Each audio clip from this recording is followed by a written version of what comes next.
Good morning. The hour of 10:15 having arrived, we're going to call to order the Taxes Committee for Wednesday, April 9th.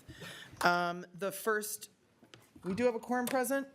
Okay. Yes, absolutely. No worries. We can adopt the minutes.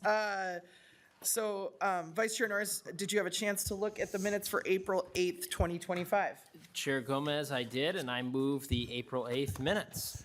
All right, Vice Chair Norris has moved the minutes for April 8th, 2025. Is there any discussion on the motion? Seeing none, all those in favor, please say aye. Aye.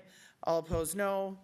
Motion carries. Minutes are adopted for April 8th, 2025. All right, first up, we're going to hear House File 2901 with Representative Rehrauer. We are hearing this bill informationally because it's in the possession of the Housing Committee, I believe, although it's a tax provision. So, yeah, so Representative Rehrauer, welcome to Taxes. Thank you for being here. Please describe your bill. Thank you so much, Chair Gomez. Thank you, representatives. So HF 2901 adds an eligible use to the housing tax credit. This was created in 2021 to help produce and preserve affordable housing. Currently, with the housing tax credit, folks can donate to affordable housing, including new construction, rehabilitation of an existing building, and financing or refinancing.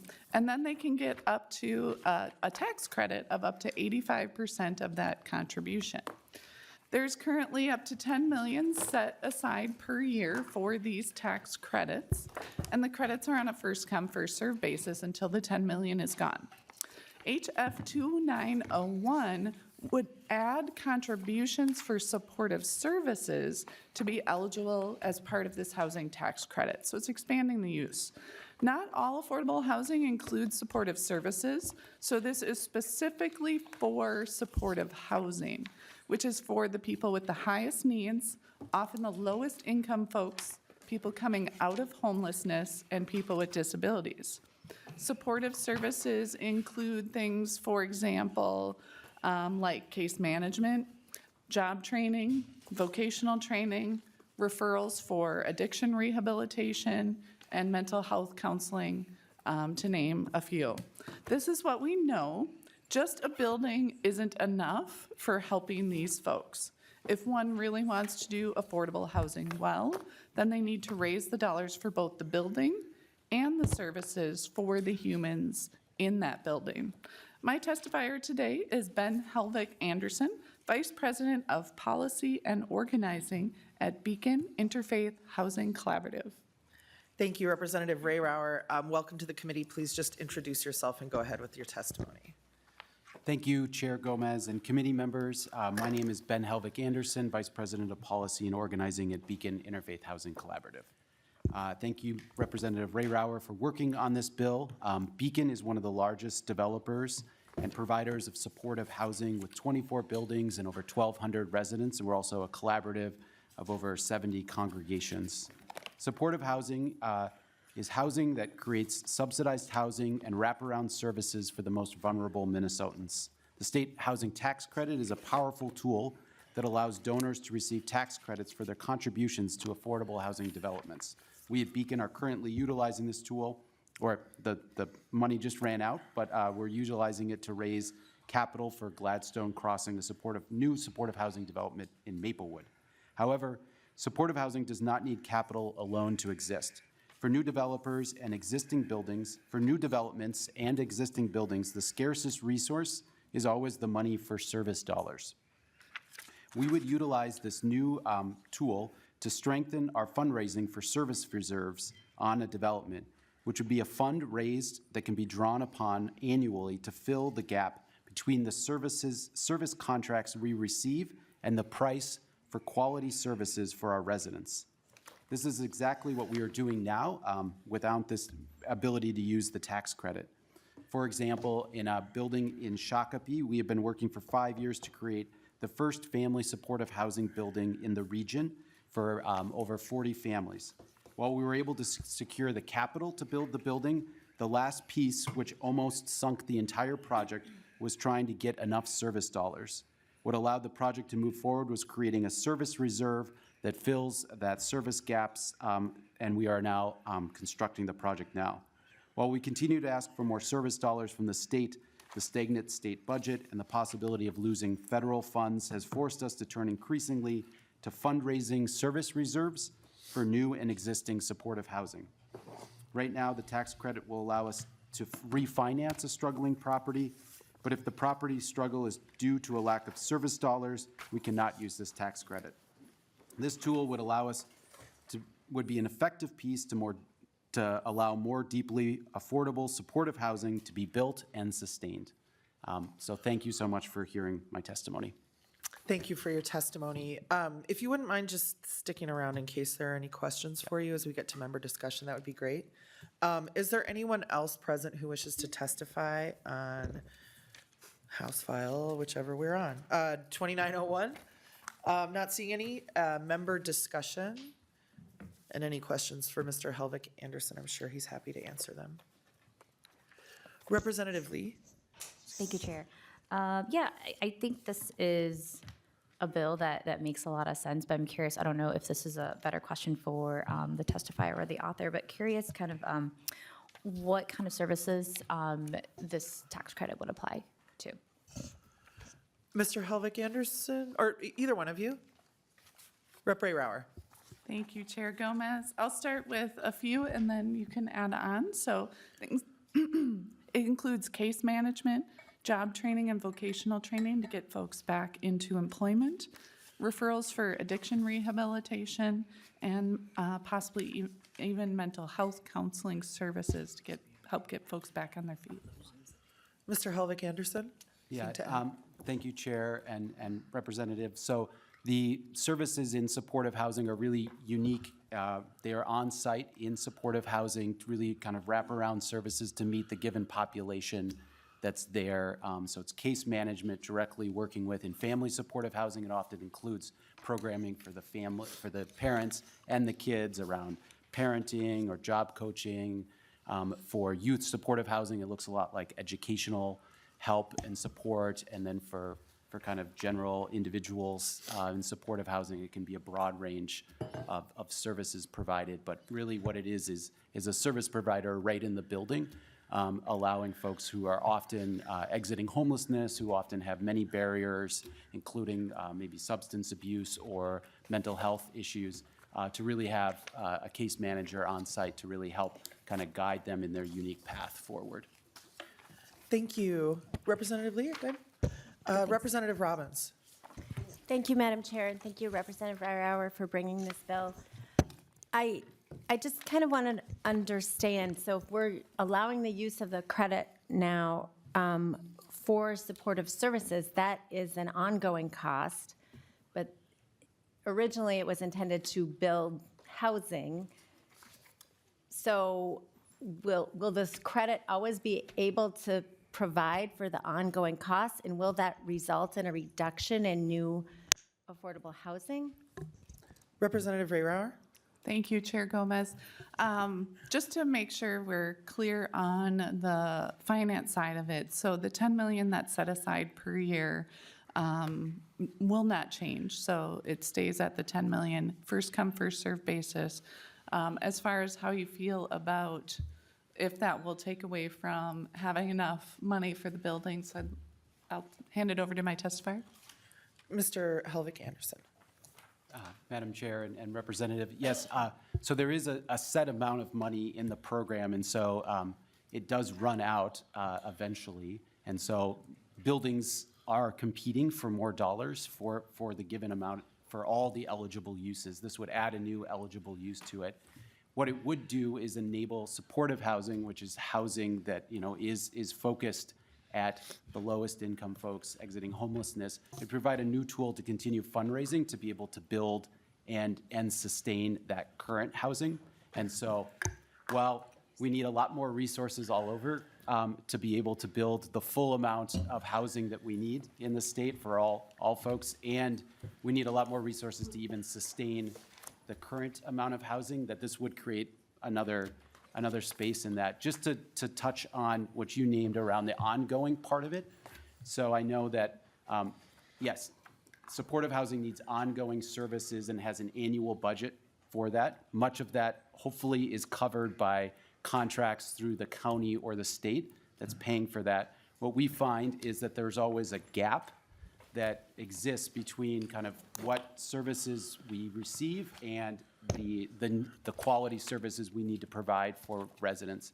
And so what we do is fundraise for, or try to receive through our capital awards, a service reserve that's there for the length of the project, or at least for a number of years, that can be drawn upon to fill that gap. And so what this would be used for is what we would do, like we post a building right now for the state housing tax credit to raise dollars to pay for, the bricks and mortar. We can also fundraise for that service reserve so that we can say we have 10 years of services completely paid for the building that, combines maybe housing support from Health and Human Services or a county program, and the service reserve, which then allows, we need that adequate service budget to even get full financing and close with Minnesota Housing. And so by being able to fully fund a service reserve actually allows supportive housing to be built.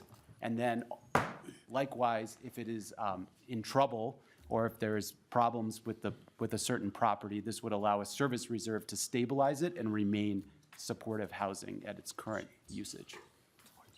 Thank you for that explanation. Representative Robbins? Thank you. That was very helpful. And I appreciate the dilemma. I mean, supportive housing is very expensive, and I do think it's the most effective way to help people truly transition out of homelessness. But I do think we just have to acknowledge the trade-off is that, we will be building less housing if this allowable expense goes in there, because it's a huge need and it's very expensive. So, thank you. Representative Rehrauer? Chair Gomez, thank you so much. I just would want to add to that is we just passed a large, if it makes it through conference committee and so on, housing infrastructure bonds for housing. So that's an avenue of funding that we can do for the building piece that we don't have access to for those supported services necessarily. So this just gives us another avenue for that part, which can be harder to fund sometimes.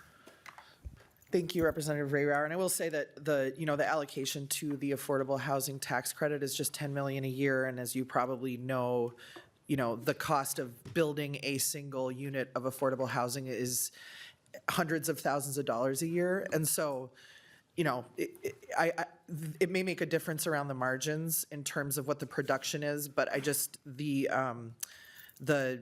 affordable housing tax credit isn't one of the largest or sort of main tools that's used to actually build affordable housing in Minnesota. That's really, a lot of other funds such as housing infrastructure bonds, which are used to leverage low-income housing tax credits and other federal instruments. It's a very complex and expensive process, and this was, designed to bring a little bit more to bear, but it's certainly not like a huge portion of what is spent producing affordable housing in Minnesota in a year.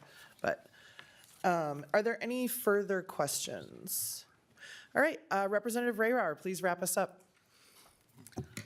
Thank you so much, Chair Gomez and representatives. Thank you for listening. Thank you for hearing our bill today, and I urge you to incorporate this. All right, wonderful. Thank you so much, Representative Rehrauer. We're not going to lay your bill over because we're just hearing it informationally. Appreciate it. Next up on the agenda is House File 3117.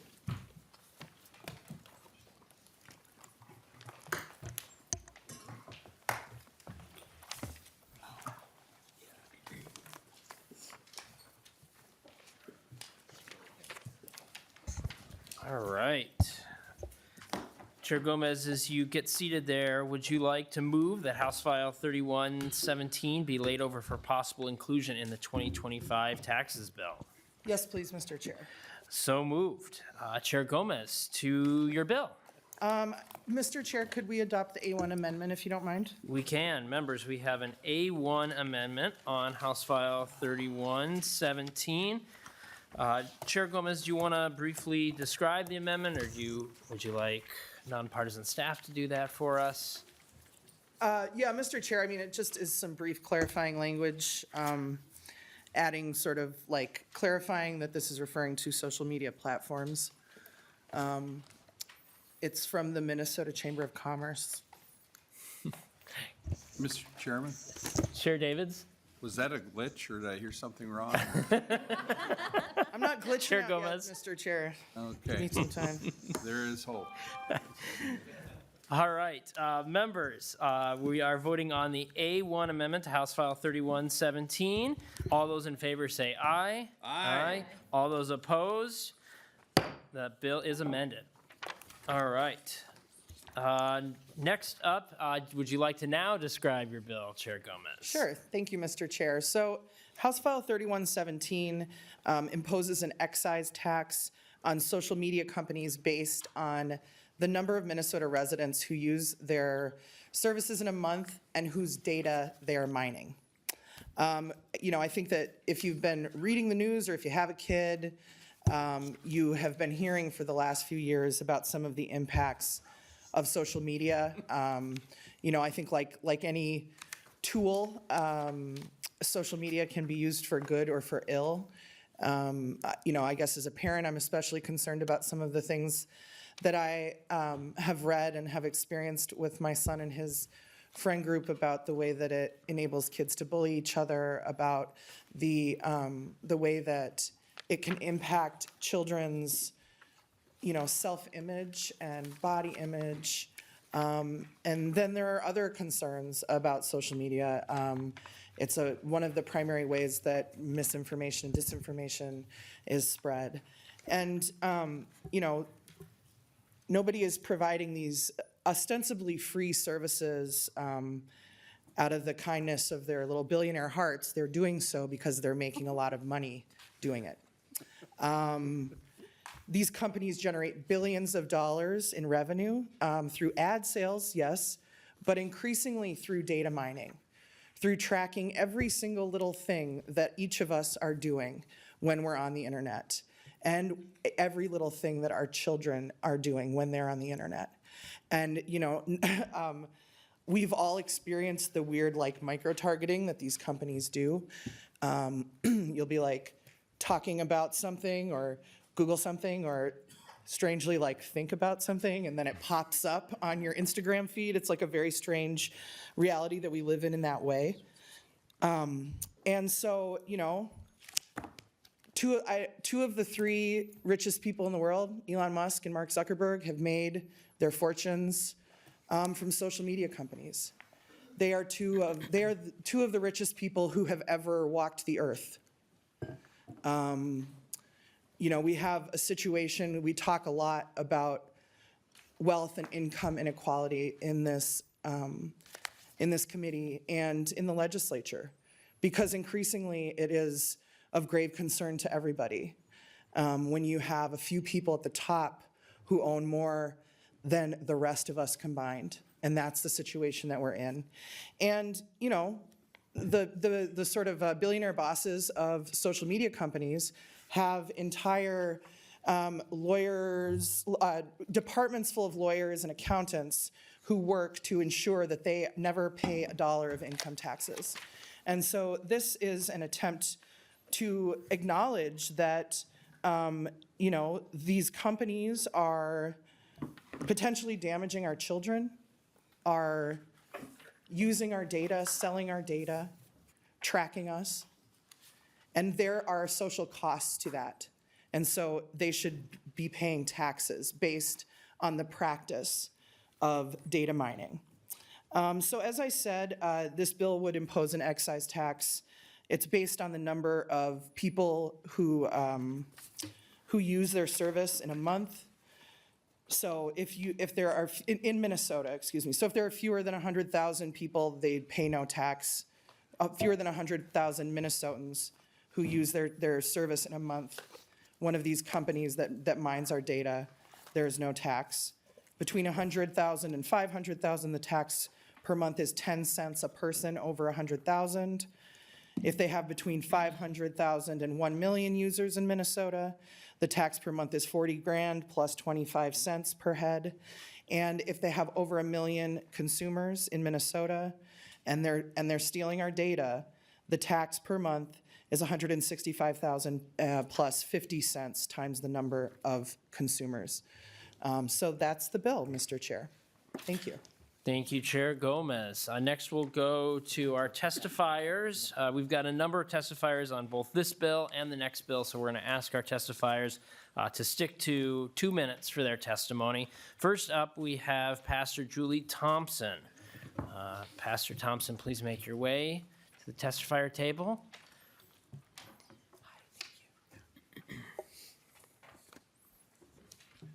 Thank you for joining us. Please introduce yourself for the record and proceed with your testimony. Yes. My name is Julie Thompson. I'm a pastor at St. Stephen Lutheran Church in White Bear Lake, Minnesota, and I live in St. Anthony Village. Greetings, honorable members, Mr. Chair. I'm coming before you today to ask you to support House File 3117, taxing social media companies. Thank you, Chair Gomez, for offering this bill. In Minnesota, we believe that whether we are white or black or brown, male or female, whether we live in a city or a rural area, all of us deserve to be supported in a way that allows us to thrive. In the face of uncertainty and chaos, we need to support each other more than ever before. In the public sphere, taxes are the way that we provide for that support. The Bible tells us in the book of Proverbs that the greedy stir up conflict. We can see this wisdom acted out by social media companies who use algorithms to increase user engagement, often by boosting the most extreme viewpoints.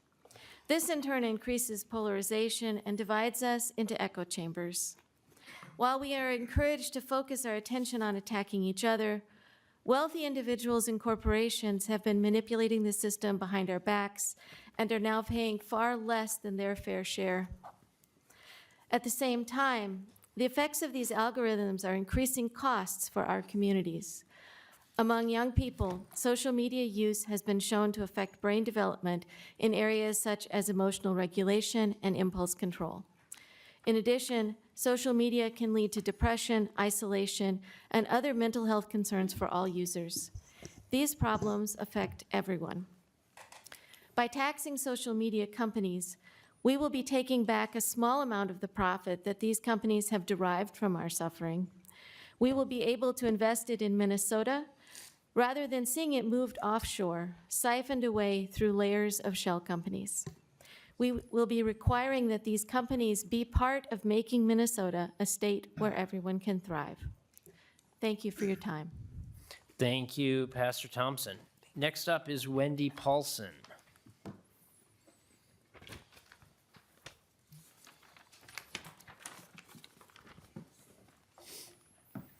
Welcome to the committee. Please introduce yourself for the record and proceed with your testimony. Thank you. Chair, members of the committee, thank you for the opportunity to testify. My name is Wendy Paulson. I'm president of the Minnesota Broadcasters Association. We represent more than 300 local radio and television stations and their related platforms across Minnesota. As you may know, many local news businesses are struggling, thus we are continually innovating to meet the needs of our audience and reach them wherever they are. Broadcasters create local content and make that content available through multiple platforms. As technology evolves, so do we.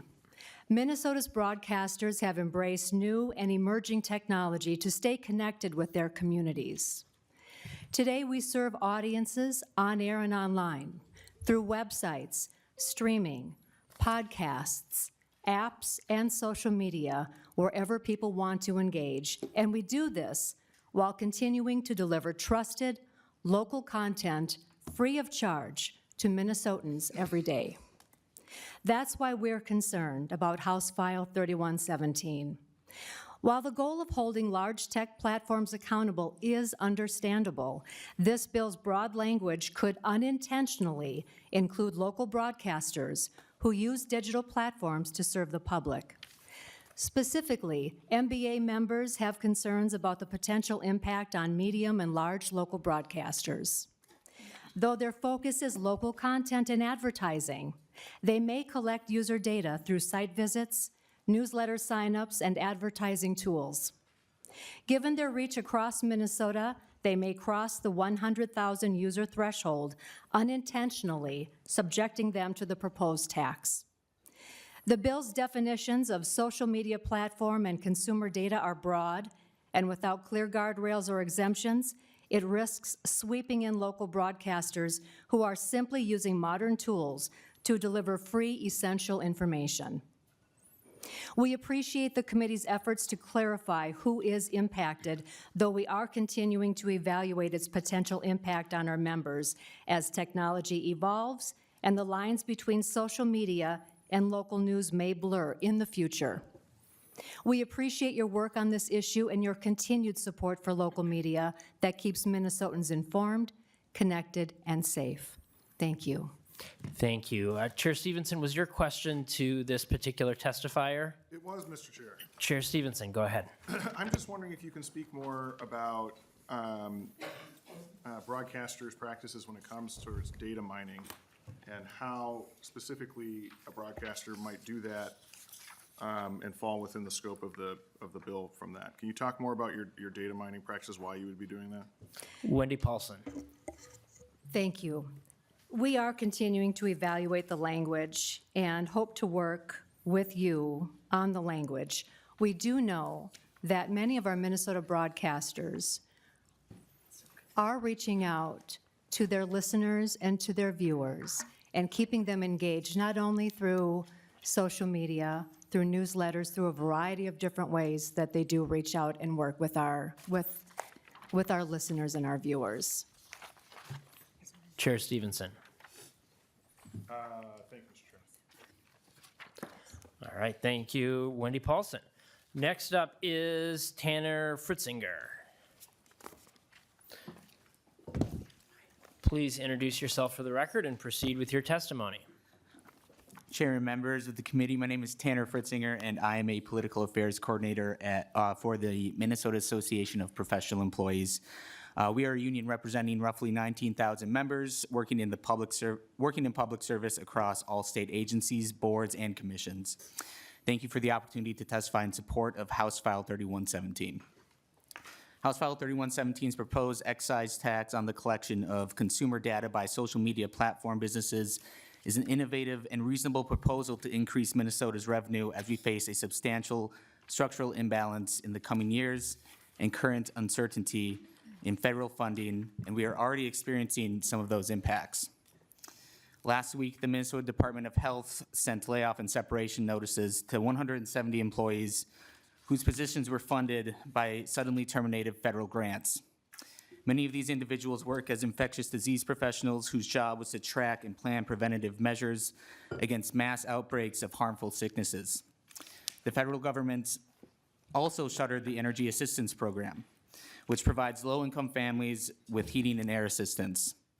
Minnesota needs to seriously consider substantial revenue raisers, not just cutting expenditures, so that there is an adequate time and resource for the state to make decisions as to whether we want to backfill these essential programs and services that federal government has abandoned to keep Minnesotans safe. House File 3117 gets us closer to that goal. Thank you, Chair Gomez, for introducing this legislation, and we urge the committee to pass House File 3117 and other revenue raisers. Thank you for your testimony. Next up is Deb Peters.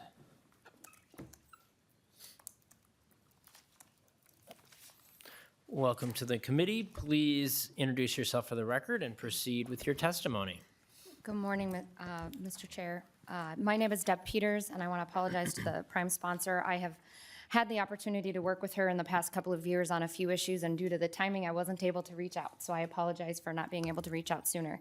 My name is Deb Peters. I'm a recovering state senator from South Dakota. I'm a past president of the National Conference of State Legislatures.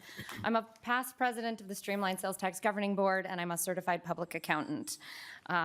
But today, I am here on behalf of the Americans for Digital Opportunity. It's an organization powered by the Association of National Advertisers to express our strong opposition to House File 3117. This bill would impose a gross receipts tax on any social media platform with 100,000 monthly users in Minnesota. While the intent may be to target the large tech companies that sell data, the reality is it's the Minnesota's consumers, small businesses, retailers, family farms, and even newspapers that will feel this squeeze. It is important to note that these large tech companies don't actually sell their data. Advertising is one of the most effective and affordable tools these small businesses here in Minnesota have to reach their customers and to stay competitive. Taxing advertising operations, especially online, raises costs for everyone. It means higher prices at checkout and fewer resources for small businesses to grow, which then in turn leads to less sales tax revenue and lower income taxes for your state budgets. Increasing expenses on a handful of large targeted companies by levying more and new taxes will only trickle down to the users, your small local Minnesota businesses that are using these platforms to get their stories told and to grow their consumer base.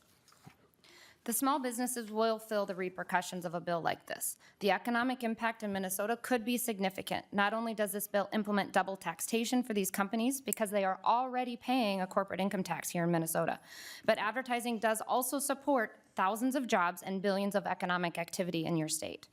This bill threatens the economic activity, and that's the last thing that should be done given the lingering impact of inflation, your high interest rates, and the current administration's tariff policies bringing increases in costs to do business in Minnesota, but also adds to the level of uncertainty to do business. In addition to the economic harm that this bill could do, there are serious legal concerns. It risks violating the Permanent Internet Tax Freedom Act, and it may also be vulnerable under the Commerce Clause, particularly by targeting internet-based activity in a way that could be burdensome for interstate commerce. Deb Peters, if you could please wrap up your testimony. Minnesota has always been a leader of innovation, as I've seen from across the border. Instead of taxing the very tools that help your small businesses thrive, I urge you to find another path to grow your economy. And I appreciate your time, and I'll stand by for questions. Thank you. Next up is Sue Budd. Welcome to the committee. Please introduce yourself for the record and proceed with your testimony. Good morning. My name is Sue Budd. Thank you, Mr. Chair and committee members. I am a leader with Isaiah as one hat that I wear, and I'm also a city council member in St. Louis Park. And in both of these roles, I take seriously my belief that the budget is a moral document. I support this bill that taxes the social media industry on its practices of selling our data. I have a grown son with disability. He's clinically labeled as a vulnerable adult, and his most accessible social life is on social media. And he shares his information very freely there. And then as a result of that, he is marketed to endlessly. Social media companies are making huge dollars with his information. I know from my previous career in technology that data mining is a very profitable industry. Even knowing that, I was surprised to read recently that a single social media company has capitalized on that and reported $62 billion in profits last year. Taxes nowhere near reflect that kind of profitability. Many strategies, like shifting income abroad, mean that they are not paying their fair share. Strategies that allow them to reap those record profits. This bill would ensure they pay for some of the profits they extract from everyday people. Like my calculations, it was like 1/1000% of the revenue that generates. It's a small step towards a fair way for them to give back some of what they take. I hope you will support this bill. Thank you. Thank you, Councilmember Budd. Next up is Eric Bernstein. Please introduce yourself for the record and proceed with your testimony. Chair Norris, members of the committee, my name is Eric Bernstein, and I'm the director of We Make Minnesota. We're a coalition of labor and grassroots organizations united in support of public investment for a more just and equitable state. Thank you for the opportunity to share our support for HF 3117, which would levy a per capita excise tax on data collected by large social media platforms. In the tax policy world, there's a phrase, an old tax is a good tax.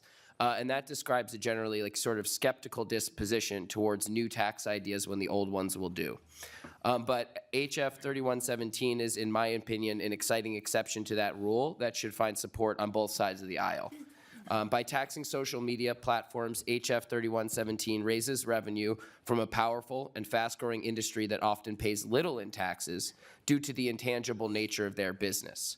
By expanding the sales tax base to common practices in these large industries, HF 3117 will ease the burden relatively on individual Minnesotans and legacy industries whose business is conducted within the confines of the more traditional economy. So I just want to reiterate that point.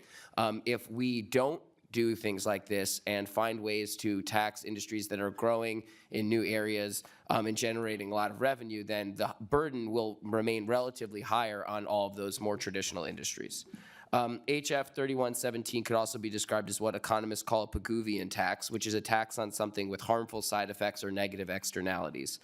And mass data collection is indeed does indeed have harmful consequences that demand offsetting social expenditures. The attention maximizing business model of social media platforms has been shown to have deleterious impacts on mental health, interpersonal connection, and other social outcomes. Another way to say this is that what we have now is actually the opposite. It's a Pigouvian subsidy because we're taxing these harmful practices less, again, raising the burden on other industries. Simply put, no one likes having their data collected, and there's little evidence that these practices benefit consumers. I, for one, would really appreciate if these social media platforms would stop targeting me with so many hair loss ads. But if that's too much to ask, I think Representative Freiberg cannot relate. But if that's too much to ask, I think it would be more than fair that they at least contribute to society's collective upkeep by paying taxes. In closing, I'd just like to recenter my comments on the budgetary challenges facing our state. The trade-offs between K-12 education, health care, and disability services and other social priorities is deeply troubling to anyone familiar with the severity of the needs in our schools, nursing homes, and local governments. Our coalition feels that new revenue is the essential tool to reach a tenable budget agreement, but we also recognize the importance of a fair tax code that promotes economic efficiency with a broader base and lower rate. In this context, it's essential that we diversify our tax base to include growing, lightly taxed industries in order to sustainably fund our future. Chair Gomez has brought... Wrap up your testimony, please. Chair Gomez has brought us a very good option, and I hope to see it in the omnibus bill. Thank you very much. Thank you. Actually, let's see, is there anybody from the public who wishes to testify who has not already? All right, then we'll go ahead and close public testimony, and we will move on to member discussion. And first on the list is Chair Swedzinski. Thank you, Chair Norris. And just my general, more of a comment than anything, I know one of the reasons that this bill is before us, there was concern about online bullying and whatnot, and how these algorithms are used to target kids with, whether you're talking about a newspaper, being a campaigner, from a political standpoint, we utilize that algorithms to target folks that we want to talk to.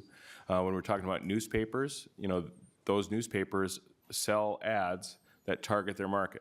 We don't talk about big city issues and the Minnesota mascot. We talk about farm retailers and the rest, right? So that's a way that we target market. And, it was talked about online bullying and the concern with that. And I can tell you in a test that when I was a kid, I was not bullied online. And I can promise you the reason why that didn't happen is because it didn't exist. And I can promise you that my kids also aren't bullied online. Why? It's not because the technology doesn't exist. It's because me as a parent have said, no, I'm not allowing you online, on social media. So while we're trying to fix a problem through a tax or a regulation on social media platforms, if we don't hold our kids accountable, if we're not holding parents accountable to do what's right and allow what's in or out of our homes, the state of Minnesota certainly doesn't belong in this space. And I think I understand the top-down problem-solving nature of this bill, but if parents aren't willing to step up, if parents aren't willing to say no, I've read many an article about the titans of industry, the titans of online marketing, that they send their kids to schools that don't allow phones or internet or screens in the schools. So I would just recommend, rather than pass a bill like this, is to simply make a choice with your feet. There's a way to fight it, or you just walk away from it and choose a school that doesn't allow screens in the school, or phones in the school. And if your kid's got a problem with bullying, take away the phone from the kid, or take away the phone or social media from your own children. And guess what? You've just solved online bullying. And so the idea that we're going to have a statewide tax that is ultimately going to cost small businesses, farmers, whomever, as it was stated in testimony, millions upon millions of dollars from a top-down position, I think is trying to address the problem, but I think getting at not after the correct solution and ultimately empowering parents to do what's right for their own kids. Thank you. Next up is Representative Weiner. Well, thanks for covering a lot of the points that I was just going to bring up, Chair Swazinski. Yeah, I'll get to it next time, but there is some other things that I would like to address, I guess. So the funds from this would go into the general fund, is that correct? Chair Gomez. Yes, Mr. Chair. Representative Weiner. Okay, so the concerns that were raised, and the money that would be raised, there's no connection. I can understand there was discussion about harmful taxes and how they affect things, but I don't see any correlation between taking the money that would be collected from these services and using it to deal with the harmful bullying, the internet issues that you're bringing up. This simply just funds the government. It doesn't deal with an issue that you brought up to begin with, which is data, the bullying and so forth that goes on. So if we're going to deal with a problem, if we're going to come up with a solution to a problem, I think the two should be connected, and I don't see this bill connecting those two. It simply puts more money into the general fund. If we've gotten ourselves into a problem in this state with a $6 billion deficit, this bill is only going to solve that problem and not the one that you're intending to solve. I'm not a big fan of the internet. I'm not a big fan of social media, to be honest with you. I don't like the issues that go on there. I don't like my kids being on it. But that is a choice of me as a parent to say that we don't want to participate in those things. Taxing that service to the people who choose not to ends up becoming a regressive tax. Once again, this has happened so many times in this state and through legislation where we say we tax the rich, but most of those entities simply pass the expense onto the consumers, which means it turns into another regressive tax, and it's going to hurt the poorest in our state. So the cause and effect of this bill, once again, even if the intent is good, does little to solve the problems and ends up putting more burden on our lowest income and our middle class, and doesn't solve the problem with the internet that you brought up to begin with. So those are my comments. Thank you, Mr. Chair. Anything further, Chair Gomez?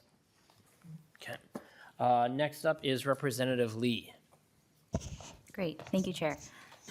Okay, so there were a lot of points to respond to, but I guess I just want to start us by grounding in thinking about the, I guess, explosion of the internet and the creation of like all of these platforms and things that we use online in the last like 20 years. I think when the internet started, if you were online, you probably used Yahooligans as a kid, and then Yahoo was really popular, but now we have Google, right, which is like grown, exponentially. And so I think the most important thing that I want folks to take away from this discussion is that the proposal before us today is a really good starting point in thinking about also an explosion of another industry, which is our data and data mining, and getting us to think about, who owns our data, right? And how much is it worth?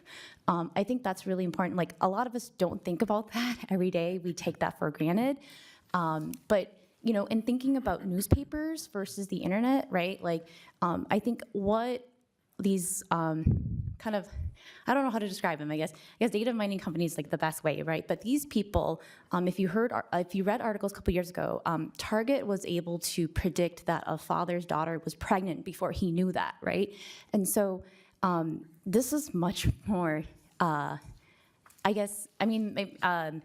it's much more than just knowing, you run in a certain district and you want to buy, ads in that newspaper to target those people. And so I want to make sure that folks understand that. And then I also want to amplify Mr. Bernstein's argument that, this is a new industry that has come about, and, this has happened in like various points in time, right? Where industries emerge, we understand that maybe, they're important, and we want to think about how to make sure that, they're paying for the public infrastructure that they're using. And so I want to commend Rep. Gomez or Chair Gomez and Chair Rest for thinking about, how do we start thinking about these questions of now this new industry, data mining, and for us individually too, these platforms are actually free, in case people don't know, and the reason why they are free is because these companies want to take your data and make money off it, right? They're not doing this just to allow you to, I guess,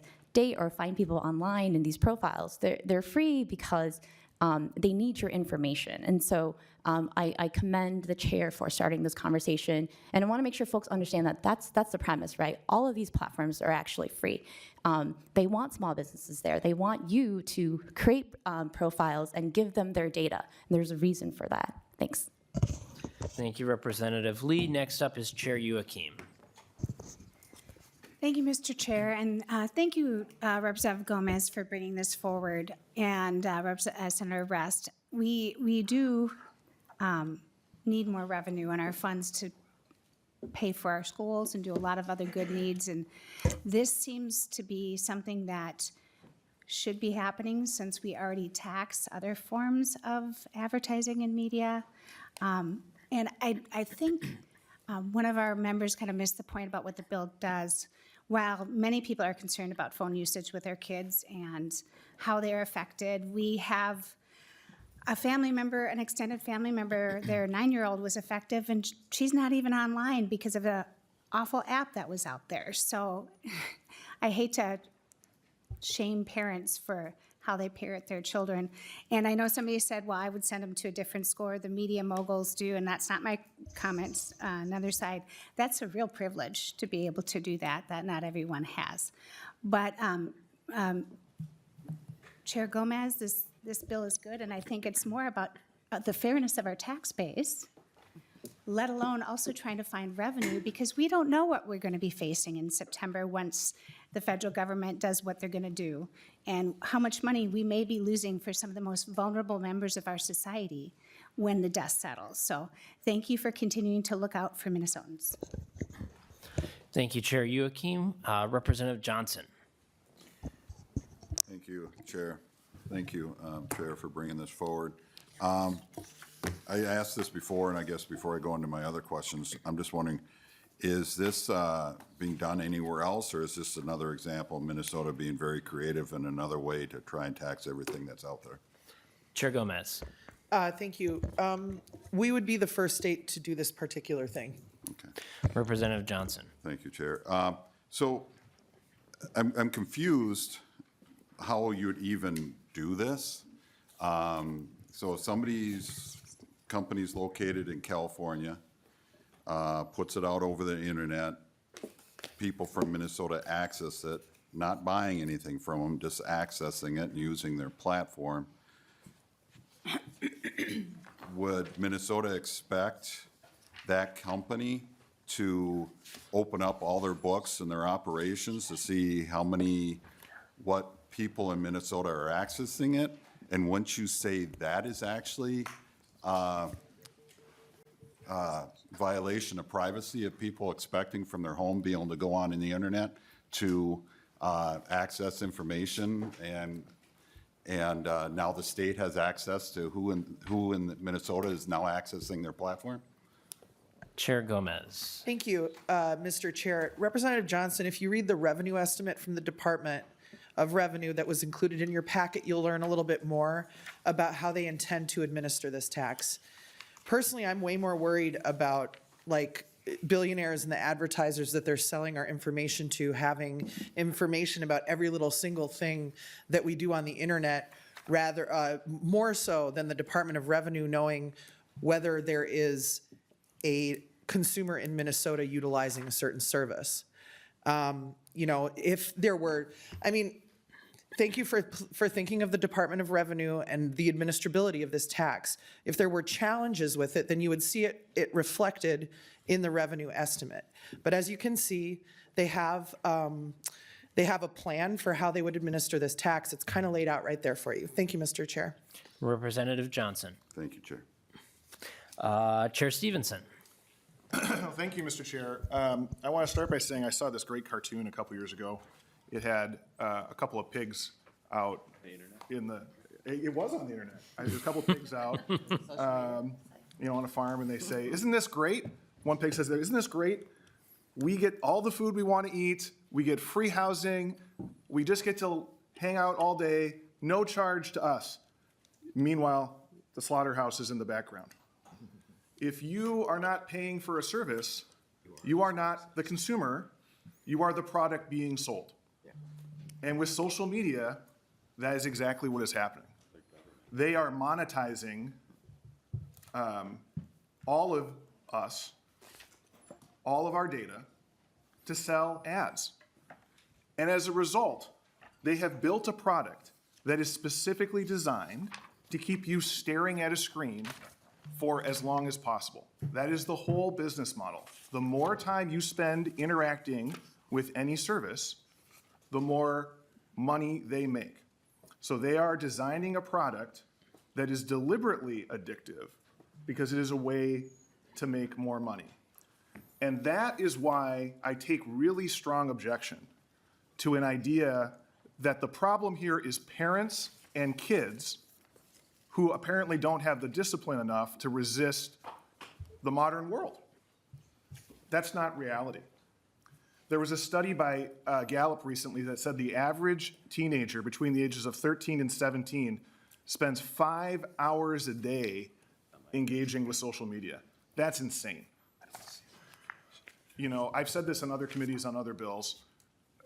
I think that we will look back at this time the way that right now we look back at tobacco in the 1950s and 60s, and we go, how did they have cigarette vending machines, and why would they allow smoking on airplanes? That's insane. We're gonna look back and go, why are we letting kids spend 5 hours a day on TikTok?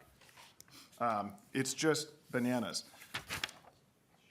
Prohibition is not a solution to public health issues. And this is very much a public health issue. Social media, by the way, linked to all sorts of terrible mental health outcomes: depression, anxiety, loneliness, self-harm, eating disorders, suicidal ideation. And these companies have almost no guardrails around them at all. Almost none. It's an increasingly large segment of our economy that wants to be just left entirely unregulated and resists it at every turn. If we are to deal with the downstream impact that social media is having on our society, we need the resources to do it. And that's what this bill does, and that's why it's important to do it. More and more of our life is spent interacting with screens. And I would just note that, you know, I'm someone who favors less screen access in schools. I actually got a bill to ban, right now, to ban cell phones in schools, and anyone else who should sign on to that. But the idea that we're gonna completely walk away from that, you know, I can remember many conversations about trying to get more technology into schools because we want kids to be more prepared to engage with a modern workforce. I'm someone who despises all social media. I would not send my kid to a school where they had no screen time at all. It's just not the reality of the world we live in. Instead, we need to take this problem as the public health issue that it actually is, which requires, one, parents and children talking honestly about what they're doing online and having conversations, not just flat banning it, but two, treating the problems that social media create with the public health resources that they demand. That costs money. It costs money to deliver the mental health care that's necessary to deal with all of the other problems that this creates.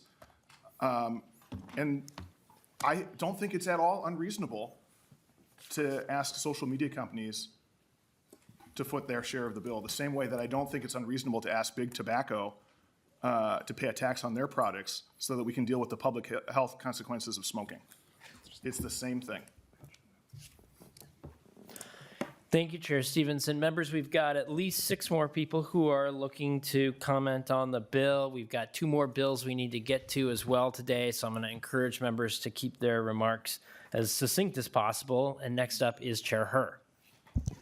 Thank you, Chair Norris. And I just wanted to say thank you to Chair Gomez for this bill, because I had actually been thinking about something similar. I think that sometimes when we make comments in specific committees, and I'm not limiting this to taxes, that we make comments in a silo of just what we're looking at in taxes. But the truth is that there are many, many other ways in which actually we should be looking at all of the ways social media and these platforms intersect in all of the different ways that show up in our lives. This is not just about putting an excise tax on companies that are profiting from our information, whether they're selling it directly or they are using it to target for others. It's really selling our data. We're just splitting hairs as to what we're calling selling data. And when I think about every time a social media company comes in to talk to me as a chair of commerce, is that anytime I ask for any kind of accountability, anything about age-appropriate design or anything about, like, you have no number on your website. When people get scammed, they can't call anybody, and nobody wanting to take responsibility for the things that they should be taking responsibility for. For those who don't sit on health, mental health is one of the is the lowest reimbursement procedure or process in our healthcare system. The fact that this is creating costs and damage to our society, and yet we as a state reimburse it at the lowest rate, and then we can't understand why we're seeing the outcomes that we're seeing in health disparities and health outcomes. We aren't understanding why we're seeing disparities in education outcomes and how this is impacting a student's ability to learn, how this is impacting what is happening in commerce and the ability to regulate commerce. I think that we missed the point when we are trying to say this is just a tax issue about raising taxes on somebody. This is truly about looking at the intersection of how social media impacts our lives and then providing an incentive to say, we're going to tax you because there are all of these other ways and all of these other committees that we oversee and all of the other ways that this harm shows up, and that we can't take care of people because of the outcome of this. And so, Chair Gomez, I'm just really appreciative of this bill. I just signed on to be a co-author, and I hope that we are able to get this across the finish line. Thank you. Representative Elkins. Thank you, Mr. Chair. I'm really glad that Chair Gomez has brought this bill forward to start this negotiation. So I'm hearing concerns about data privacy expressed, and last year Minnesota became one of 19 states to pass a comprehensive consumer data privacy law that helps protect the digital privacy of residents of this state. And under these 19 state laws, nationwide companies have to and do in fact already know what state you live in from your internet protocol address, your locational information. If you have an Android phone in your wallet, Google is continuously tracking your location down to the inch. So there really aren't any technical barriers to the implementation of this bill. Representative Kozlowski. Thank you, Chair Norris and Chair Gomez, for bringing this bill forward. And sitting here listening to this conversation, brings me back in my community. I came into my work life in corporate America doing digital advertising and selling corporate marketing. And I remember when I came out of college, at the time it was selling as many ads as possible, as much social media to drive traffic, and that it took, 5 to 7 touches to get somebody's attention. And now flash forward to where we're at, I think that number is closer to 15 touches. And in my community, for the past, 5, 7 years, we've had our mental health communities, our school, our business coming together and talking about the phones that are with us at all times, as we are talking about here. And I won't get into it because I think a lot of members have already touched on this, but just in terms of the communities that I come from, we don't live in a reality where we're not bullied or we're not vulnerable. I'd say we're not vulnerable, we're preyed on. Whether or not we're on these devices, we're being trafficked and we're being monetized at all times. We live in a system of racialized capitalism, and Chair Stevenson said this, like, we're monetized at all moments, us, our kids, our grandparents. And in a system where if we're not working, we don't have worth. And I think about how these phones, are being used to buy whether or not you're social media or you are a business, such as a big business that recently got caught for tracking our precise locations and actually changing the cost of the products for consumers based off of where they lived, and that's costing us hundreds of dollars out of our pocketbooks. You know, I have a bunch of friends who use Pokemon Go, and I'll say I'm not a Pokemon Go user, but many the folks in this room I think are. They've seen you around here. You know, that was actually just being used by kids and by adults to create an AI mapping system. And they wanted specifically kids because they like the angle, because Google, they send people out in cars, but they like the angle that kids are using. And so I think that these are the realities that, you know, that's going across systems of YouTube and all these things. And we're in a model where it's the gotta catch them all. We gotta catch them all the profits. I hope that this sends a message not only to our companies here that if you're going to profit off of the data that's being mined, that yeah, there should be a cost to the public health, the cost to consumers. But I also hope that it sends a message to the engineers and the venture capitalists that are shaping the future of work, of AI that's disrupting innovation, that's automating workers and privatizing our workforce systems, to the data centers that are looking to come and get a blank check and utilize our resources, that it sends a strong incentive for them to change and develop new models of business that enable innovation and also work for and not against people. So thank you. Representative Roach. Thank you, Chair. Thank you, Chair, for bringing this. I just think it's quite, to me, this is just a ridiculous bill in the sense that we have private users that consume a product that they know that their data is being mined. This is part of the user agreement that they have when they use these apps.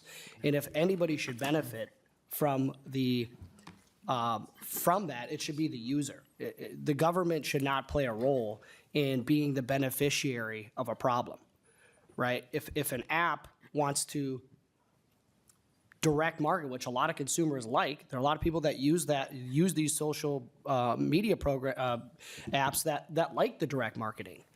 If they don't like it, the market will dictate that, and there will be an app that comes forward that pays users for their data. We don't need the government to try to put their hands in somebody's pocket and be the beneficiary of a perceived problem. You know, we've had members talk about it being, you know, mental health issue or public health problem. You know, I drive by McDonald's or fast food all the time, and it's not a public health problem. It's a health problem if I consume that product. But just simply driving by it, it's not a problem. So if it's a problem for some folks as a mental health issue, simply don't use the app. You know, I have a 13-year-old and a 12-year-old and a 10-year-old, and they don't use social media because I know it's problematic for them as a young child. So it's very easy to just say no. Your child doesn't have to have a cell phone. They don't have to be on. That is reality. You could just say no. So, you know, this bill is equal to taxing Windows. Representative Harder. Thank you, Chair Norris. I have a question, and it looks like it's going to be the Department of Revenue.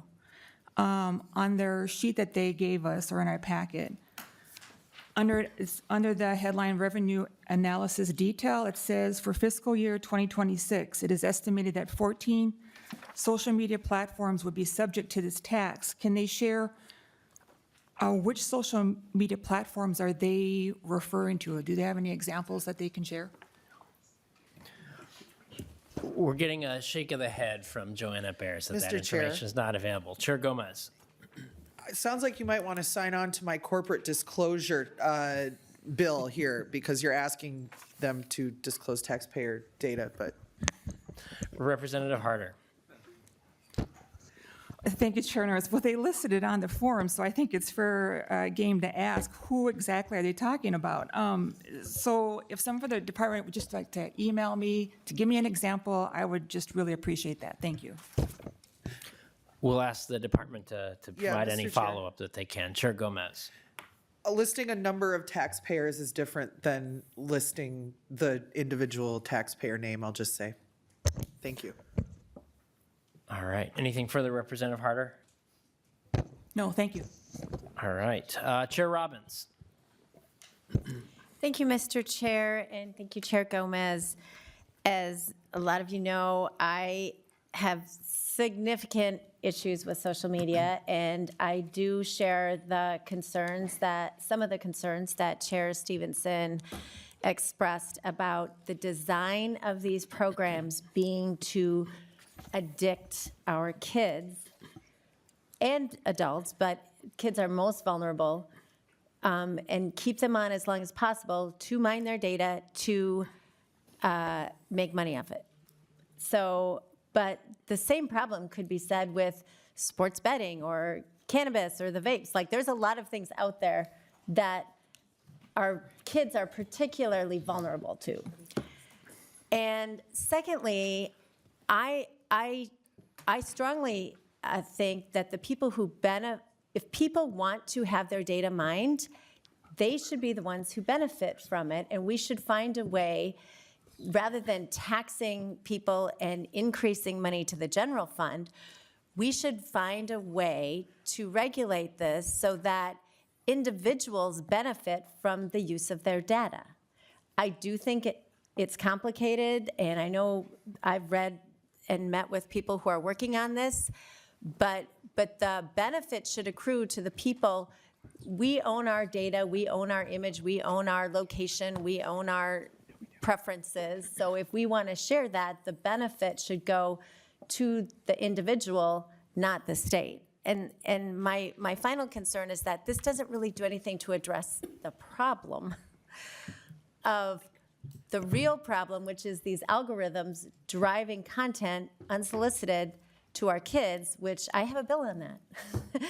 And that's the problem. The bill does nothing to stop what is a real harm, and that's where I think we should focus our attention. And finally, I do want to just point everyone who may be listening to Dr. Jonathan Haidt and his work. He has an incredible book out there called The Anxious Generation, which really delves into a lot of the addiction issues and the problems of the design. But in conjunction with that, he and other scholars are doing incredible research on what's kind of known as free-range kids, and trying to empower parents that you do have a huge role in helping your kids stay off devices, to take risks, to live in the real world successfully. And it's a combination approach. Yes, social media is a plague on our time, but also we can do things to encourage our kids to have real world life experiences and success.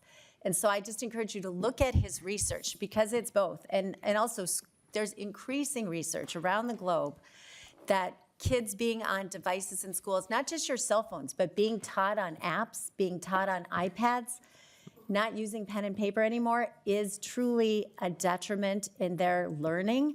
And we do need to keep encouraging schools to stop using screens in classrooms for 5-6 hours a day. Thank you, Mr. Chair. Chair Gomez, did you have anything in response to that? All right. Chair Davids, did you have any? Okay. All right. Then closing remarks. Chair Gomez. Yeah, thanks for the discussion. I just, the thing that's sticking in my head is what Chair Stevenson said. If you're using a service from a giant corporation and you're not paying for it, you are not the consumer, you are the product. We've discussed a lot of the externalities and the social costs of allowing this type of data mining to happen in our state. And, you know, House File 3117 is just an attempt to address some of those costs that are happening by asking the people who are perpetrating them to kick in for them. So thanks for the good discussion, members. Thank you. And with that, Chair Gomez will renew her motion that House File 3117, as amended, be laid over for possible inclusion in the 2025 taxes bill. The bill is laid over.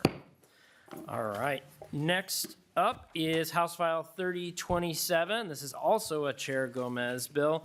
Chair Gomez, would you like to move House File 3027 to be laid over for possible inclusion in the 2025 taxes bill? Yes, please, Mr. Chair. So moved. Chair Gomez, to your bill. Thank you. As all the best-dressed people in the room leave, thanks for being here. To all of the tech lobbyists that made the long trek in. Well, this should be just a simple little guy after that one. So this is, House File 3027 is a framework for local option sales taxes. You know, if you were in the legislature last term, we had a big discussion about this. We set up a 2-year moratorium on new local sales taxes, and we put together a work group. You know, the work group was really the same people who want to see local sales taxes proliferate, and so they came out with some recommendations that are, in my opinion, of limited utility and actually trying to kind of bring some guidance and some clarity to the use of local sales taxes. So municipalities are not allowed to impose local sales taxes in general. I mean, there are obviously exceptions. Counties can put a transportation tax in place without coming and asking for legislative approval. But you know, for decades, basically, like, we didn't grant these things. And the reason is really simple. And the reason that we, people in our seats, made the policy decision to not allow a total patchwork of local sales taxes across our state speaks to the same concern that we have to think about and address today, which is, should a person's access to the ingredients for a good life depend on their proximity to tax base? You know, should a kid's school, I mean, this is the same issue that we face when the state does not fund our public schools adequately, is if you're a kid who happens to live in a place with a high property tax base, then you can pass a levy. And you can, you know, it's why if you go to a wealthy suburb and you look at what the high school looks like, a lot of them look like colleges. I invite everybody to come to the school that I attended in South Minneapolis that was built in 1970 and still looks literally the same as it did then, and the same as it did in the 90s when I went there. So, you know, the question about schools is one thing. This is about proximity to sales tax base. So should two kids who live in two cities next to each other, one with a mall and one without, have different access to the things that they need, to the public goods that they rely on? You know, what we have seen is, you know, these are regressive taxes. Sales taxes are our most regressive form of tax. And this is an appealing tool, and there's a very simple reason. It completely removes from any elected official the actual responsibility for raising a tax. So, you know, it's not asking local elected officials to go to their property tax levy and make that decision, that if the residents of my city need this thing, then we have a tool to pay for it, and I have to vote affirmatively to raise that tax. It allows us to shirk our responsibilities at the state level to make the decision to raise taxes to fund the public good. And, you know, instead, you know, local elected officials, some of whom have, you know, access to really high tax bases that they are not using in the property tax base, but if they also have, you know, a mall in their community, it enables them to pass this. The citizens vote on it. They don't have to make a decision to raise taxes, and yet local sales taxes, I mean, have basically raised taxes by billions of dollars over the term in the last few sessions. So, you know, this is an attempt to try to limit them somewhat. It's a framework that I am hoping to, you know, continue the conversation on as we move into conference. I'm not sure like how much detail. There's a great research summary of the details of this plan in your packets. But, I know that, of course, there are a lot of voices that will advocate for allowing local sales taxes to just proliferate. But it really creates a system of winners and losers. And in a lot of cases, the winners are the wealthier cities that can hire lobbyists to come and lobby us to get one of these things. And it leaves out, any city or any county that doesn't have an adequate tax base to impose one of these things. So with that, Mr. Chair, we can move to the next part. All right, next we'll move to public testimony. Matt Hilgert is the first one up. We are a little tight for time, so we're going to ask folks to stick to a strict 2-minute limit. All right. Matt Hilgert, you are on the clock. Please introduce yourself for the record. Good morning, everyone. My name is Matt Hilgert. I work for the Association of Minnesota Counties, and I do want to thank Chair Gomez for bringing forward a process that attempts to address some of the things that she issued, which is uniformity and transparency and equity in a process of trying to finance core infrastructure needs. We have one minor suggestion, and that is to include some of our projects, and that is especially correctional facilities or jails in the project list, and that is on line 5.5. They are notably absent in the current form of this bill. And I'm going to state something that's very evident to everyone in this room, and that is that jails are not popular anywhere. They're not popular here in this committee. They're not popular when we discuss them back in community, and they're not popular in the county boardroom.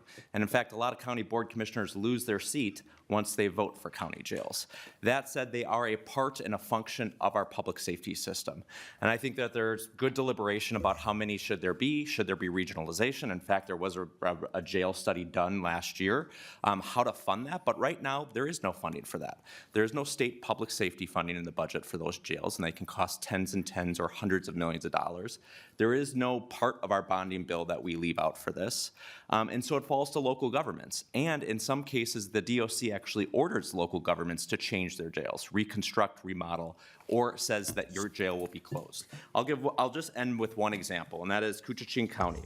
They had a court order to redo their jail, and they had a time-limited space to do that. It cost $24 million. There are no viable alternatives. The next jail closest to it is close to 200 miles and 3 hours away for them. So in no world was it realistic for them to transport folks back and forth between court hearings, et cetera, between that. And so they are financing that. They needed a 14% levy increase just the first year to finance their bond payment, even though 51% of their base for sales tax is out-of-towners. And so for that community, they would have liked this tool to be able to do. And so I do appreciate the underlying bill for the uniformity. I actually like the equity sharing component, which tries to give resources to those bases that have smaller regional tax bases and tries to give those resources out. But we would just like to continue the conversations about some of the county core infrastructure. Thank you. Thank you, Matt Hilgert. Next is Bradley Peterson. Welcome to the committee. Please introduce yourself for the record and proceed with your testimony. Thank you, Mr. Chair and members. I'm Bradley Peterson, here today on behalf of the Coalition of Greater Minnesota Cities. Historically, local sales taxes have been used by cities in Greater Minnesota to solve infrastructure challenges and enhance the quality of life for our residents. Everything from water and wastewater infrastructure, airports, libraries, flood control, parks and trails, to regional athletic facilities and more have been funded through local sales taxes. While we appreciate the legislature's desire for clearer and more equitable rules of the road when it comes to local sales taxes, the provisions of this bill as introduced go far beyond that objective. Among the many problematic provisions of this bill, I'll focus on just two. First off, the requiring resolutions of support from surrounding communities, which is a vague and imprecise term, would allow other units of government to essentially veto a meritorious project for potentially parochial reasons that have nothing to do with the merits of the project itself. Secondly, the revenue sharing requirement, I disagree with my colleague from the counties, requires unnecessary overtaxation of Minnesotans.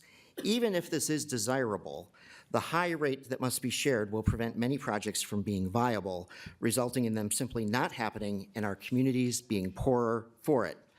These are just two examples of the veritable steeplechase of process and legislative barriers that cities would need to either crawl under, jump over, or wade through. As I mentioned in my opening, local sales taxes have been used for projects that enhance both the infrastructure and livability of our communities. As we expect resources from the state to become more and more scarce, and as every day we hear of more projects funded with federal dollars either being canceled or put on hold, why would the legislature want to create greater barriers to the use of one of the few tools that cities have left to do these projects? As a more reasonable starting point for this discussion, we invite the committee to look at HF 1755. While not perfect, this bill does have some measure of local government buy-in. As always, we're happy to provide our input and engagement in the aim of getting this issue resolved in a positive way. Thank you. Thank you. Next up is Cap O'Rourke. Please introduce yourself and proceed with your testimony. Thank you, Mr. Chair, members. My name is Cap O'Rourke. I'm the Executive Director of Minnesota Association of Small Cities, advocating for the over 700 cities with populations under 5,000. I want to thank Chair Gomez for her work on this bill. We think one of our primary concerns for small cities is just the ease of implementing a tax like this. Many of our larger cities have been able to do so, and it has been a notable hurdle for many of our smaller cities. Primarily, frankly, coming down to the legislature and going through the legislative process. And so we would like a clear guidelines for how we can go about implementing this. Although, as Chair Gomez said, there are many of our cities that do not have the retail base to support these. So we do support the equalization efforts.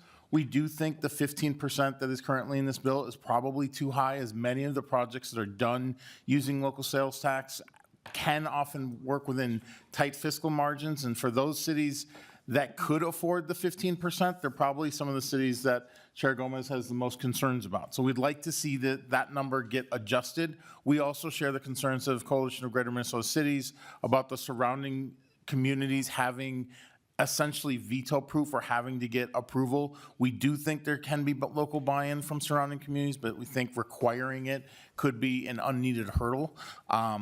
We like this concept. We like the ideas of that cities can know from the outset how they can implement some of these taxes, but we think right now this bill, and we'll continue to work with the chair on how we can get legislation that can provide clarity, provide some additional funds for cities that don't have large retail base, and still make sense.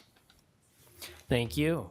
Chair Swedzinski, did you have a question for this particular testifier? Or? Just a general comment. We can Okay, get to later. we'll get back to you later then.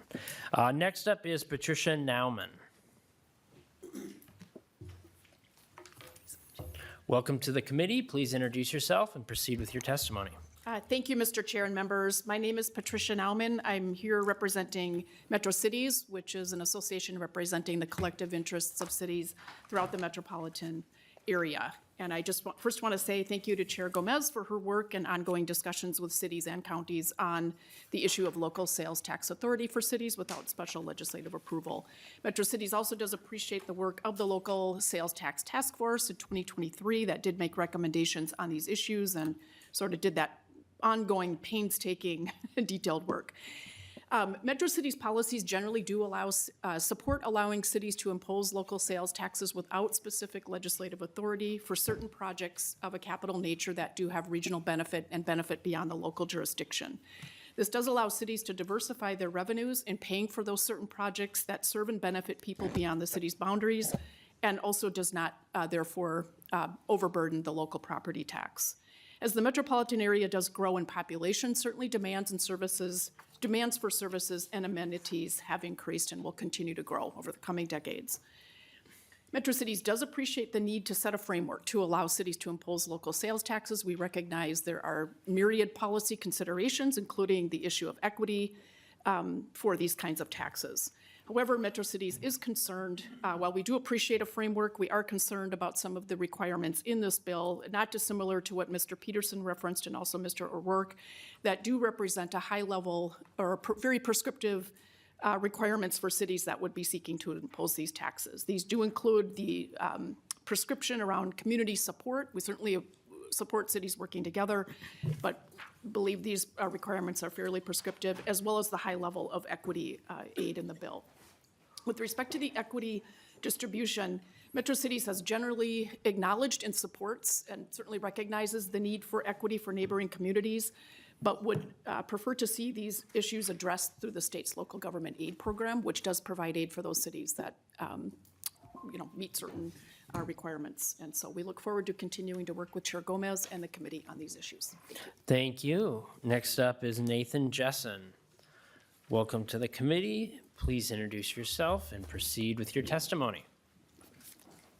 Mr. Chair, Chair Gomez, Chair Davids, members of the committee, my name is Nathan Jessen. I represent the Minnesota Inter-County Association. Thank you for the opportunity to testify. I've also submitted a letter with additional detail. I do appreciate the bill being brought forward. This is the kind of like big policy conversation that is good for the tax committee to have. Mr. Hilgard talked about the correctional facilities so pretty well, but one thing I would just add to his points is that not only are they not popular or exciting projects, they're not going to necessarily drive new commercial activity or increase the tax base, but they are really essential needs. It was also stated that the intent of this bill is to limit local sales taxes moving forward. And, I understand that, but given the limited projects that are allowed under this bill and also the various hoops that a county or city would need to jump through, I don't think they're really you're not gonna even meet that intent, because if you've got 12 requirements, city or county says like, oh, we checked 9 of the 12 boxes or 10 of the 12 boxes, we're kind of a slam dunk here, they're very likely to come forward with a special authorization request. Just 2 other issues that wanted to highlight that haven't been discussed. The equalization, there's a requirement that be stated on the ballot. We think that'd be really confusing for voters. They're not going to understand what this fund is for or what it's intended to do. So we'd ask that that decision be looked at again. And there have been some examples where local governments have referenced that a no vote on a local sales tax would increase property taxes. This bill would disallow that. I know that's an unpopular ability for local governments to have with some, and disallowing it for projects that are more nice to haves may be appropriate, but this past November we had 3 counties with ballot questions for projects that had already broken ground. Those are very real examples of projects that would move forward with or without local sales tax approval, so giving voters that information does seem relevant. So thank you for the opportunity to testify. We look forward to continuing to work on this issue with the committee. Thank you. And last on the list is Beth Johnston.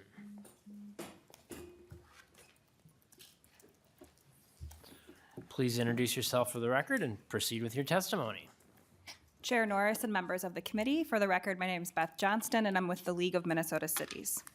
The League's been long supportive of establishing general authority for cities to enact sales taxes that receive referendum approval without the passage of special legislation. The current process to obtain sales tax is opaque and changes from year to year. This makes it clear what proposals are likely to receive legislative approval and which ones are not.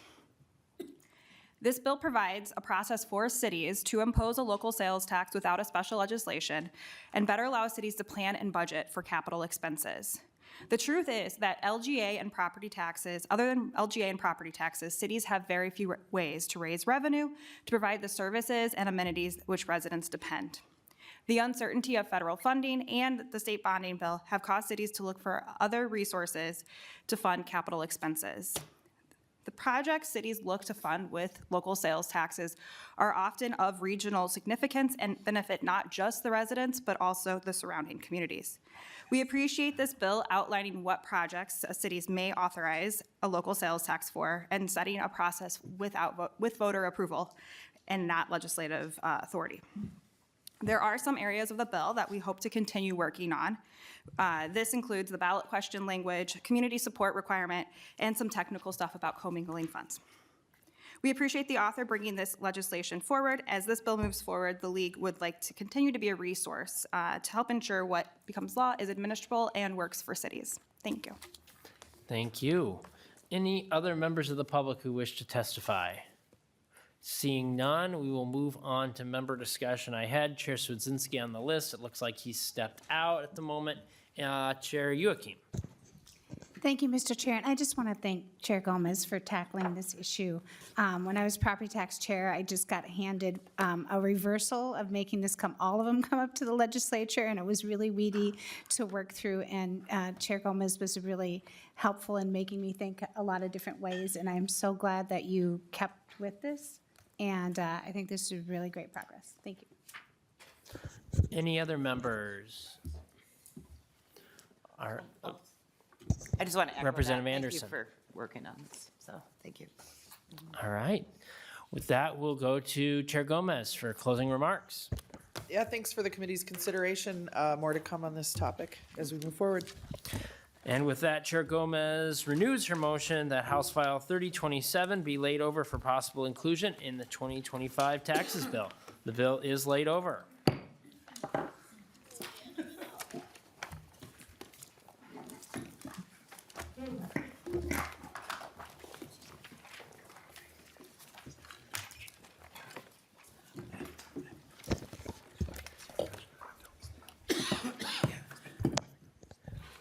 Welcome to the committee, Representative Nadeau.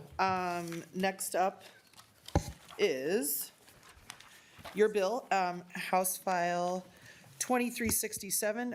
Chair Davids, you're going to move that, you want to move the bill? Yes, thank you, Madam Chair. I'll move House File 2367. Excellent. So Chair Davids has moved the bill in front of the committee. Apologies that you had to hear so many of our opinions about social media while you were waiting. Please describe your bill. Thank you, Chair Gomez and Chair Davids, and I appreciated listening to that discussion. Hopefully this one will be a little bit easier for all of you. House File 2367 is a bill that reflects and funds the home care worker contract agreement between SEIU, Minnesota, and Wisconsin, and the state of Minnesota. Under current law, self-directed PCAs, our community first, and our consumer-directed workers are classified as executive branch state employees for the purposes of collective bargaining. And this bill closely matches the governor's budget proposal. In addition to the new contract agreement that covers more than 38,000 workers in 4 healthcare home care programs, other providers outside of the self-directed programs will also receive similar rate increases. The programs that we're talking about here in this bill include PCA Choice, the Community First Services and Supports budget model, and the Consumer-Directed Community Supports Program. This bill invests $70 million this biennium to fund the proposed contract agreement for SEIU home care workers, and of that figure, $30 million is one-time funding to defray healthcare costs and enhanced training that I'll briefly discuss in a minute. The contract agreement includes key provisions that help workers and their clients. On wages, the settlement includes a 40 cent per hour raise each year for the subset of experienced workers in PCA Choice and CFSS budget model in both 26 and 27. For all workers, it uses the one-time money to provide $1,200 stipends for retention and defraying health insurance costs. It's available in FY26 and once in FY27. As the search for better healthcare insurance options moves forward for these workers, the stipends provide an immediate way to help cover out-of-pocket medical costs. In addition, members can also receive a $750 stipend upon completing a designated voluntary training made available or recommended by the State Provider Cooperative Committee. Like the healthcare stipend, this is also available to members once in 26 and 27. Noted in the fiscal note, the amount of the stipends, the amount of stipends received is a subtraction for income tax purposes, renter's credit, and the property tax refund. Stipends are not to be considered income, assets, or personal property in determining eligibility for child care assistance, general assistance, housing supports, MFIP, or other economic assistance program. I'm happy to provide with any additional details on regarding the contract in general, but in closing, I want to make the final note that this bill appropriates $30,750,000 in FY26 for health care stipends, $2.2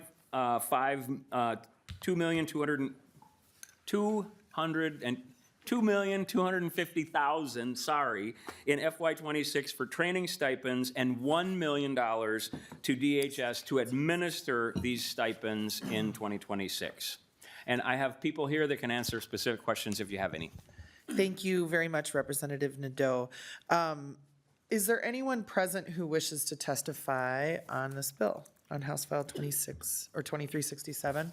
Not seeing any. And so Representative Nadeau, this bill has had its sort of full vetting in the Human Services Committee. We're going to keep discussion to the extent possible confined to the taxes section.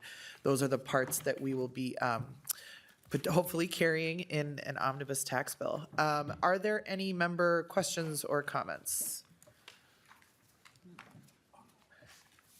All right, not seeing any. Chair Davids?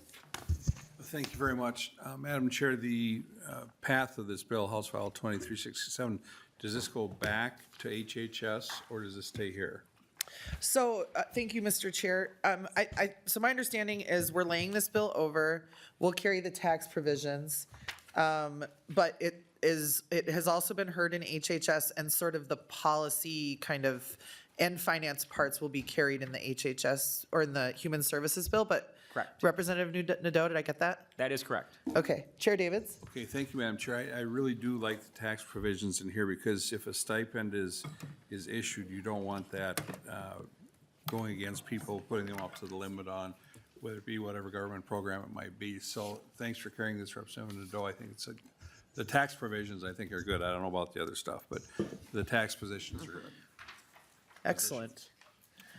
All right, thank you, Chair Davids. Representative Nadeau, any comments to wrap us up?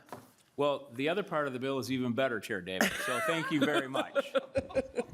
Chair Davids, I guess, Madam Chair, I'll Yes. take his word for it. sounds good. If it's good enough for Representative Nadeau, it's good enough for us. With that, Chair Davids will renew his motion that House File 2367, the first engrossment, be laid over for the 2025 tax bill, and the bill is laid over. Thank you, Representative Nadeau. Next hearing of the Tax Committee is tomorrow, April 10th. Chair Davids, you got the gavel. Do you, any preview you want to give us? Or you could keep us in suspense too, that's cool. I'll keep you in suspense. It's just really some good stuff. Sounds good. Sounds like we'll be hearing some tax bills tomorrow, so please come back and we'll get to it. All right, with that, we are adjourned.